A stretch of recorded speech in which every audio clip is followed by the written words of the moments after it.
open again. You need Yeah, to give me should. permission to share screen. Okay. I don't know how to do that, but oh, there it is.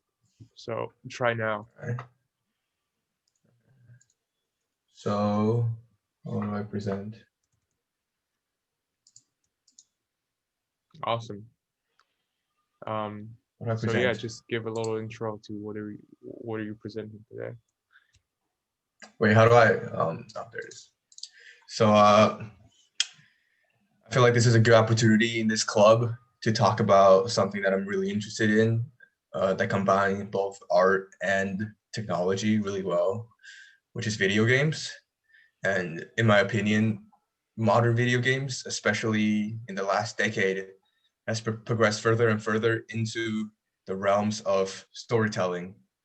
And I kind of want to explore that region of gaming a bit more. Yeah. Oh, So there are well, three. just one thing.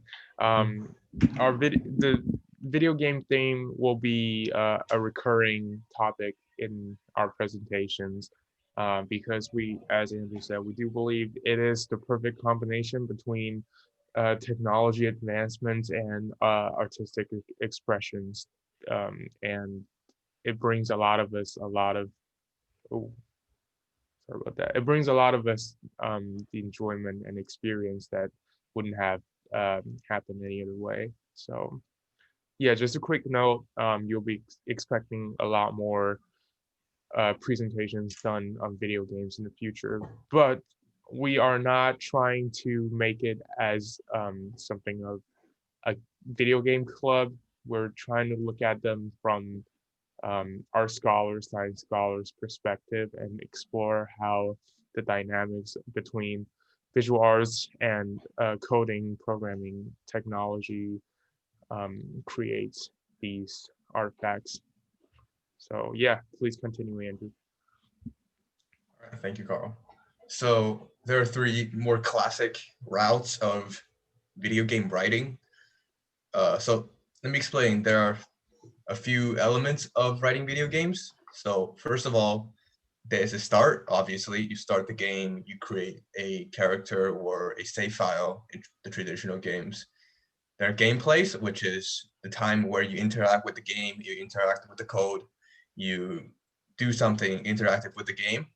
And there are story events, which could be a cutscene or a cinematic, which you look at a movie type video, or a boss fight, which is when you fight a stronger enemy. And usually the story events marks a turn in the story or a progress in the story. So more traditional games and older games usually follow the linear progression because of how difficult it is to write a string of code that is uh, just the string of pearls. And because of the limitations of older generation consoles, older generation devices, sometimes it is only necessary to have a few steps in order to create a good game. And second of all, with a progression of stronger technologies, stronger graphics card, stronger processors, it is possible to make games that branches out and does more side quests, which is quests that's not related to the main objective of the game. For example, if your main objective is to beat the bad guy, these side quests may be to help a village or go look for a princess. And the last, and I feel like the most modern type of game storytelling is branching. This type of game storytelling focuses on having different endings where your decision matters and in choosing which ending you arrive at. A good example of this is more cinematic storytelling, such as Detroit Become Human, Heavy Rain, etc., that focuses purely on story and have minimal gameplay experience.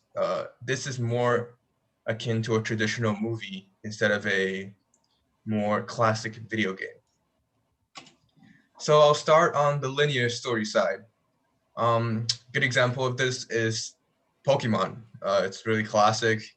It's what everybody knows, and a lot of people forget that although Pokemon has a semi-open world and semi-open level, it is still a linear progression in the gyms and the story. So You start out by being a boy who set out to be the Pokemon master, and you progress through the world through beating different gyms, and each gym gets harder and harder, where you finally beat the Elite Four, and then you beat a rival. It is a very simple and linear pattern.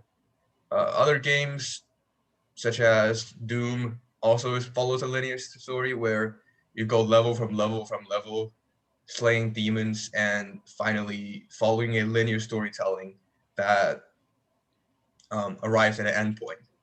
Doesn't mean that all linear stories are old and outdated, because a lot of modern video games still follow this type of storytelling. A lot of really, really modern open world games also follow a semi-linear story where, although it is an open world, it still tells a linear story, such as The Last of Us or Horizon Zero Dawn, and a more newer generation of games, which leads me to the open world stories. Although open world follows a similar pattern in the main storytelling to a linear storytelling, open world is far more technically advanced and more immersive than just a linear story. For example, Ubisoft, the game developing company based in Canada, does this really, really well. So they build a lot of open world games such as Assassin's Creed, Watchdog, um, Ghost Recon, but they not only focuses on the main story itself, they try to build a world with more details that indirectly or directly tells the player of the world, the stories that they're living in. This is only possible with more advanced technological hardware, while the linear ones are pretty sparing in their demand. So you will see this more in the newer generation of games as well. And I feel like open world storytelling is difficult to get right because it's easy to get lost or get set in a trap of pure linear storytelling. I feel like a good example of this is Red Dead 2, Red Dead Redemption 2 by Rockstar. It appears to be an open world game, right? Because you can walk around, you have side quests, but it is still very linear in the story because there are limited freedom in your decision to do stuff. For example, if you want to approach a mission which lets you carry a cottage to the woods and hide it, there's only one place where you can hide the cottage. But in other games such as Assassin's Creed, you have more than maybe 10 approach to doing a mission, which is the strong suit of open world games, to have the player freedom and give the player the freedom they want to make their own decisions, to make their own stories in a way. And with more and more graphics advancement, cinematic stories are possible now. So cinematic stories usually follow a hyper-realistic CGI graphics that usually tells a story through cinematics, and it acts a lot like a movie, interactable movie, where you will make the decisions for the protagonist, and your decision will impact the progress of the game, how the protagonist acts, how different other characters act towards you, and just in general, your decisions are considered to be important in these kind of games because it actually has a effect on the story.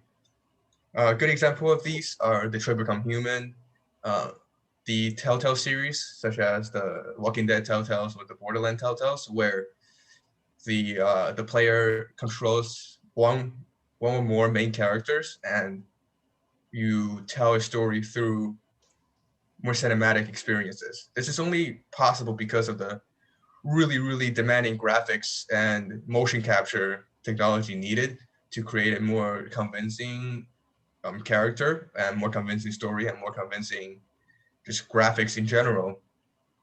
So you'll only see this either in really stylistic ways, such as the Telltale games, or in really, really fancy, really, really pretty cinema ways, such as Detroit Become Human, Heavy Rain, etc. And these are the three classic storytellings. I want to focus this on more unconventional storytellings now. So I think what the previous storytelling I'm missing is what I call visual stories. It is telling a story through the visual components of a game. So it is very simple to tell a game normally. You can have people tell you through exposition, characters tell you through exposition in the story. You can have the world tell it itself. But I think one of the greatest way of telling a story through video game, and what suits video games best, best pros, is visual telling. So visual storytelling focuses on telling a story through the visuals and the interactions with the player in a video game. So a good example of this is this game called Grease, Gris.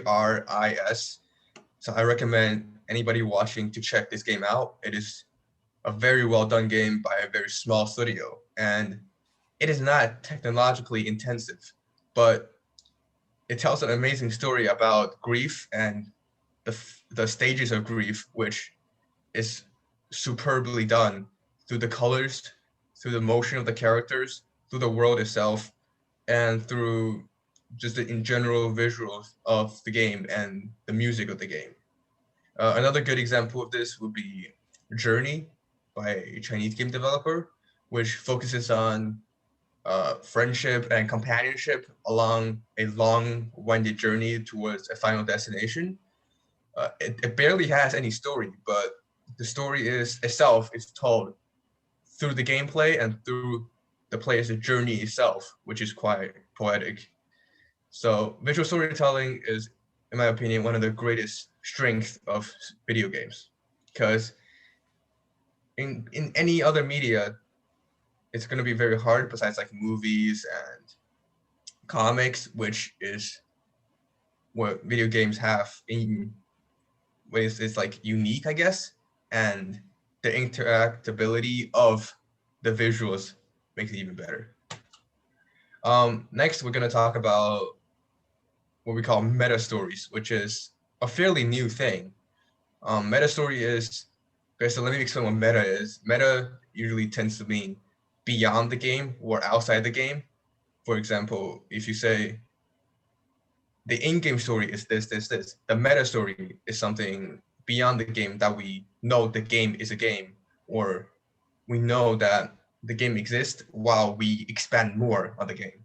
So the meta stories are told outside the game. They're usually used to kind of make the world of the game more alive and used to world build a little bit more about the fantasies, the scientific or whatever the characters aspect of the game. A good example of this is Destiny. So when Destiny first launched, it barely had any in-game lore or in-game stories pertaining to the history of the world in which the story takes place. So the developers Bungie decided to jump out of that and created a website where it hosted what they call grimoires, which are small story cards that tells a small, short, and quite interesting story about the characters, the past events, the different weapons, the different locations of the game, and the different enemy species and friendly species. So we'll see this more and more in the past decade because of the overall demand for more video game related content. Good examples of this would be World of Warcraft having their own like chronicle of their in-game history released as a book, or other different games such as, I want to say The Witcher, but it is based on a book. I guess the Netflix series for The Witcher is a good example of a meta story where the story of The Witcher expanded upon within a different media, such as book or TV show or movie. And for my last point, I want to talk about with you guys. Does every game need a story? Is story in video games overrated? Because when I was doing this presentation, I felt like a lot of my favorite games didn't even have a story component to it. Good examples could be Minecraft, Terraria.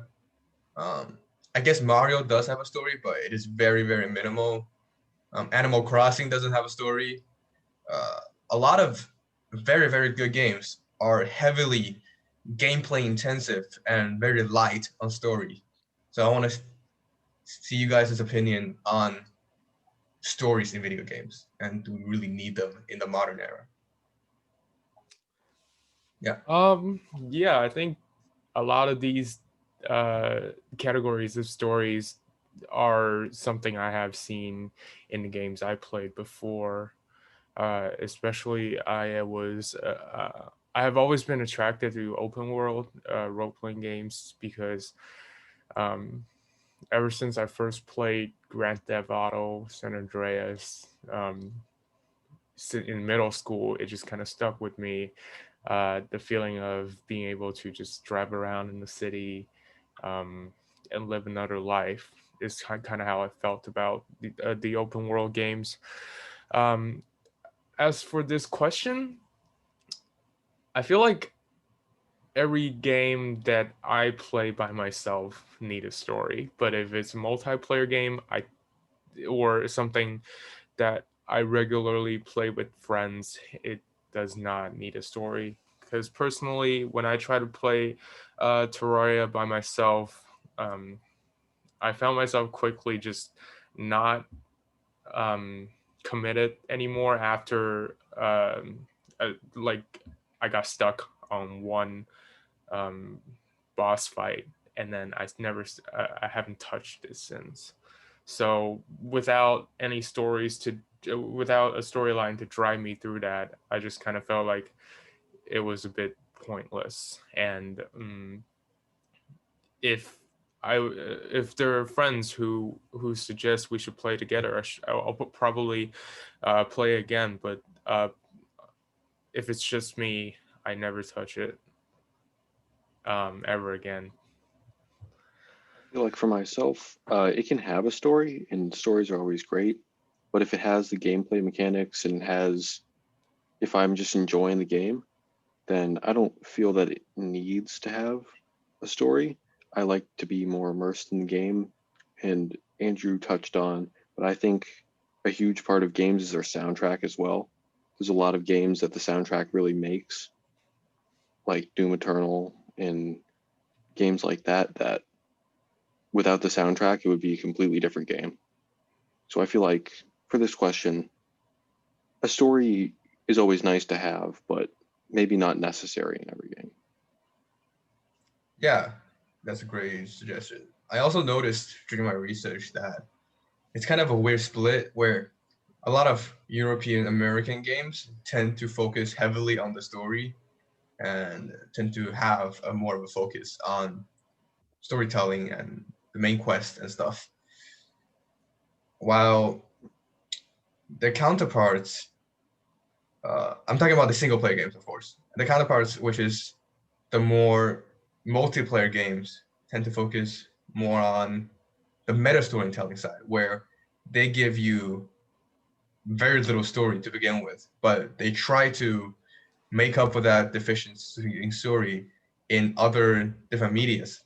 For example, Overwatch has a bunch of CGI videos where they touch on the backgrounds of different characters and playable heroes, and Rainbow Six Siege has a few of those too. So it's really interesting that, like Carl said, a lot of multiplayer games tend to lean away from story and more on the gameplay aspect, while single player games tend to have more of a, I guess you could say, story driven perspective. And on Michael's point of soundtracks, yeah, I think that's also a very important thing that I kind of not really touched up on, just kind of mentioned it in the visual storytelling part. And I think, yeah, that's probably should be its own thing, because soundtracks in video games are truly amazing in its own right. And a good soundtrack can really make a game. The first thing that comes to mind is Shadow of the Colossus, because of its huge open world. It's kind of lack of story where you have to fill in the gaps and you have to use your own imaginations. And the soundtrack of the game where it really brings the world to life. Yeah, Yeah. absolutely.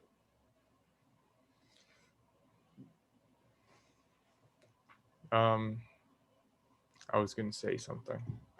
So, um, so what do you think, Andrew? Does um, storytelling in a video game differ the most from other medias like movies or TV shows or books? Well, I guess one of the biggest strengths of video games is the ability to interact with the art itself. In the history of human arts, it's very rare that there are pieces of art where you actually interact with the art itself. It is usually a like behavioral art where you like go out there and it's human to human interaction, or like the books that you read as kids where it's like you turn to this page, you make a decision, you turn to the next page, blah blah blah. But that's more of a, I feel like, more of a gimmick more of the times than a actual like I don't want to discredit them, but it feels like not as like solid of a method to tell a story than video games, because I feel like in video games what truly makes them special is that you are truly immersed in the story, where especially in the cinematic storytellings, you feel that your decision has an impact on the world where you're living in.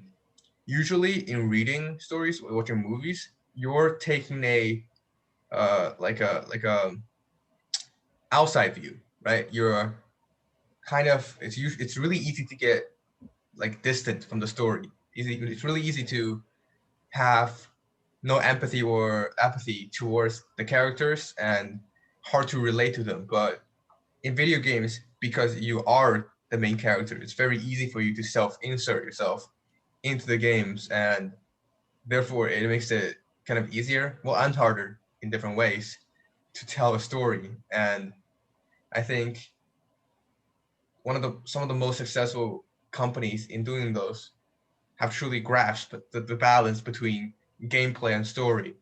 The first company that comes to mind is Nintendo. Their games such as Legend of Zelda, Mario, and just in general, almost every single one of their games have a really good balance between their gameplay aspect, which is the fun of the game, the main attraction of the game, and the story aspect, which, like Carl said, drives the game forward, give the player motivation, makes the player care. I feel like if there isn't any story to Zelda Breath of the Wild, it will be infinitely more boring because you have no motive to explore the vast, beautiful open world. And I think it is every good game's job to find a balance between story and gameplay. Yeah. Yeah, because I feel like um, one thing game developers need to do for its game to be successful is to kind of show the players. Well, the players are always gonna ask, well, what does this have to do with me? And with a story well told, or that one that lets you participate in it intensively, it is one of the most effective ways of telling the player that yes, you do matter in this process, and you are at the center of it. And that's why a good story can really engage us beyond uh, movies and books, I think. Um, Also, Yeah.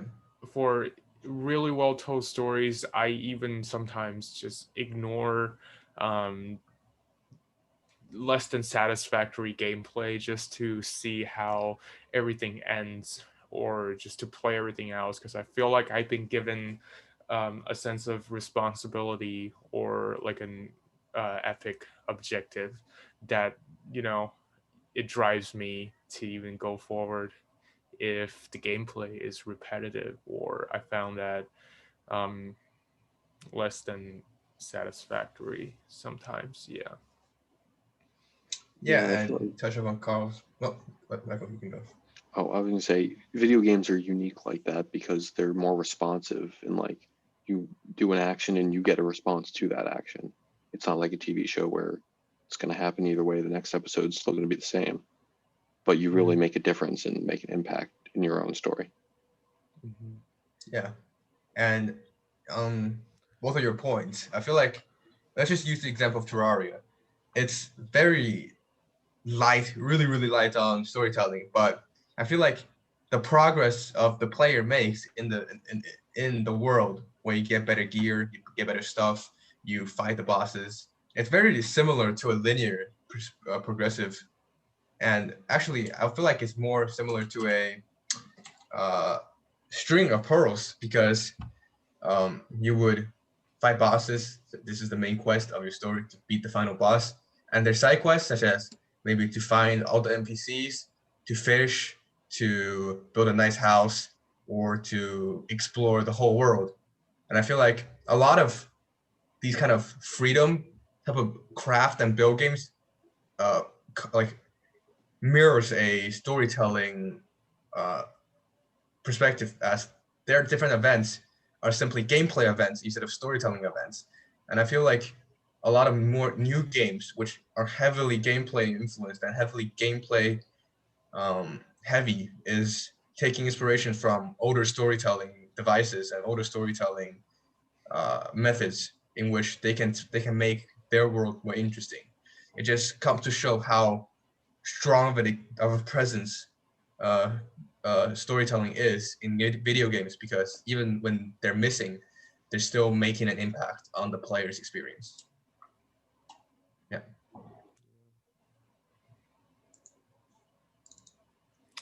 You know, I feel like we as human beings have been telling stories since we got stories to tell, from thousands and thousands of years ago, and we kind of uh, we feel like we have perfected the way we tell stories in other media, such as writing or cinematics.